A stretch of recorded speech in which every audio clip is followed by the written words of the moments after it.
Do you know why the 2025 Kansas City tornado didn't follow any predicted path? Why it seemed to change direction like it knew where people were hiding?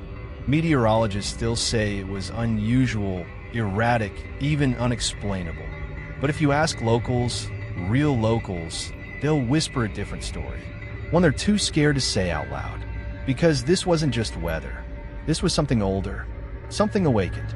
And once you hear what really happened in the basement of 39th and Prospect, you'll never look at storms the same way again. Kansas City is no stranger to tornadoes, but what happened in May 2025 still leaves a strange chill in the air. You won't find all the details in the news. In fact, there's a reason many believe the official reports were scrubbed or altered. The tornado hit hard, but what shook people wasn't just the destruction. It was how targeted it felt.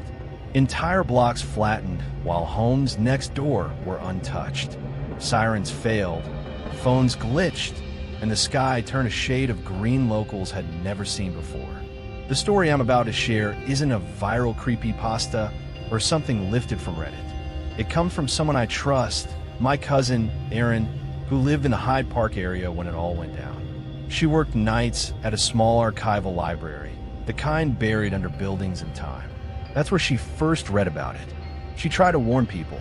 She said she'd seen signs in the old city records, strange disappearances, ancient carvings near storm drains, and off-the-books ritual in 1922. But no one believed her until the air changed. Stay close and listen carefully. Trust me, you'll want to hear what comes next. Erin was a quiet, rational person. A little geeky, maybe, but not superstitious. She was digitizing municipal records when she came across a sealed file labeled Storm Offering, 1922. Weird, right? It described an undocumented tornado that followed a similar path through Kansas City over 100 years ago. Except the storm was never recorded by meteorologists. But here's where it got really weird. The file contained hand-drawn maps of underground tunnels, old bootlegger routes, and a diary from someone named Elijah Craig, a local preacher who warned of a second coming of the Windwalker unless the offering is repeated every 97 years. Erin thought it was just superstition, until strange things started happening. Her phone would ring with static. Her apartment lights flickered in perfect rhythm with thunder, even when there wasn't a cloud in the sky. She went back to the records, and deep in the archives, she found something terrifying.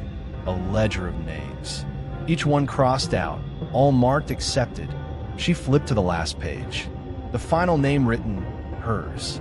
She told me all this 2 nights before the tornado hit. She sounded scared, like truly scared, not paranoid, but surrendered. Like someone who knew something was coming and couldn't stop it. The night the tornado hit Kansas City, Erin was working late. She called me at 9:47 p.m. Her voice was shaking. "I found it," she whispered. "The place where it started in 1922. I'm standing over it now."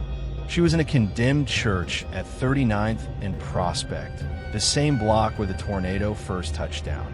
She said there was a symbol burned into the floor, a spiral within a circle, identical to one in the old maps. She could feel heat rising through the wood. It's humming, like it's waking up. And then she said something I'll never forget. It doesn't want an offering. It wants what was promised. The call ended with a piercing static scream. The tornado formed 11 minutes later. The storm twisted unpredictably, not in the chaotic way storms usually behave, but with intention.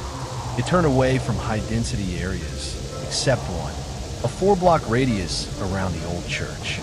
First responders said the air pressure inside that zone dropped faster than they'd ever recorded, like the atmosphere collapsed inward. Erin wasn't found. Her apartment was untouched, but her laptop had a single file open, a scan page from Elijah Craig journal.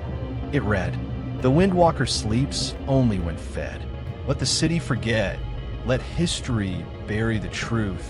But when the offering is missed, it walks again." The National Weather Service called the path erratic, but locals, the old ones, said the spiral is closing, that it moves closer every 97 years. It wasn't just a tornado. It was a summons, And Aaron knew she was on the list. Some stories aren't just horror, they're warnings. Aaron disappeared, but what she uncovered changed how I see this city. Most people still believe it was just an unusual storm, another freak natural disaster.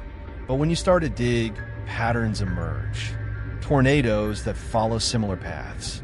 Storms that strike on the same dates.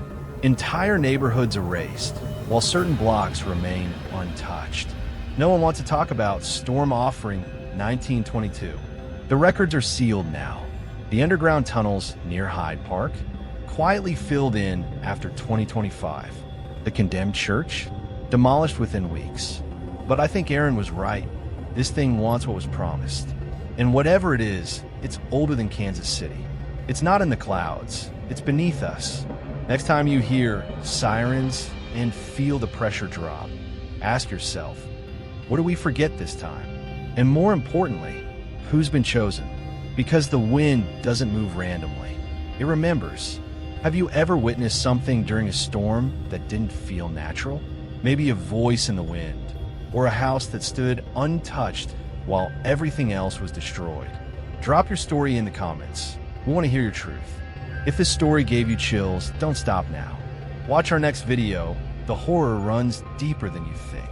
Like, share, and subscribe, and hit that bell icon, because the next tale may come from a place closer than you expect.